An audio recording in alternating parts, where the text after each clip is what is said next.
Okay, concept check 6.2. Summarize the effects of increasing debt payments from 10 to 15%. This is from the Run the Numbers worksheet in the textbook. When you increase from 10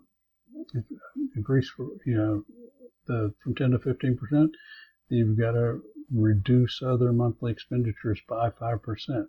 So if you look down that list on that Run the Numbers, there aren't a whole lot of expenditures. The vast majority of them are fixed. You don't exactly have an option to do away with them. So it's not like you can just take a little bit off of everything, because your housing expenses, car payments, electric bill, so forth. Those are kind of somewhat fixed expenses that are out of your control. Obtaining credit. So you apply for credit, by filling out the application, either paper or online. Your lender is going to go and get your credit report. They're going to go to one of the three credit bureaus, Experian, TransUnion, or Equifax. Credit offers. It's not uncommon to receive solicitations in the mail. You will receive them, via email, so forth. Terminology: pre-screen. The consumer meets some minimum level of credit worthiness. It's highly likely the application will be approved. Invitation to apply is simply you must apply and then go through screening to see if you do qualify.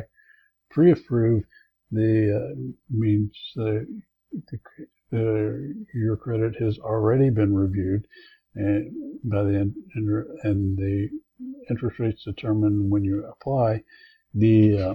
I had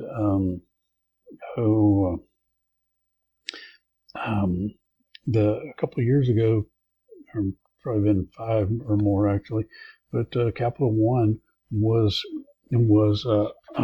pulling my credit report every month and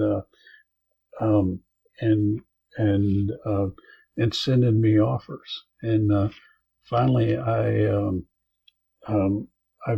got one of the applications, and I sent it back to them, and I put on there, remove me from your list permanently, and they stopped sending me stuff. So it is one of the options. You can return those offers. Obviously, don't sign anything, but you take the offer and you use their prepaid envelope, and you stuff everything you possibly can in there, and you write on there, remove me from your list, and they're required to stop if you ask them to. So, credit decision is based on the application. The lender looks at your application. You look at your credit history. When it's approved, their contract is prepared, a credit agreement or a promissory note. Credit agreement for credit cards, promissory note for loans. Lenders use tiered pricing. So if you have a high credit score, you're going to pay lower rates, or vice versa. Borrowers with low credit scores below 620 are considered subprime, and they pay very, very high interest rates.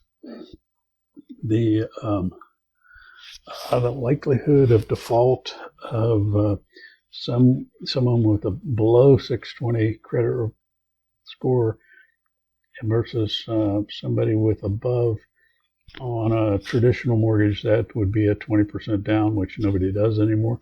But anyway, the default rates are like 5 times higher. So, all right, stop there, and we'll start the next lecture with the discussion activity.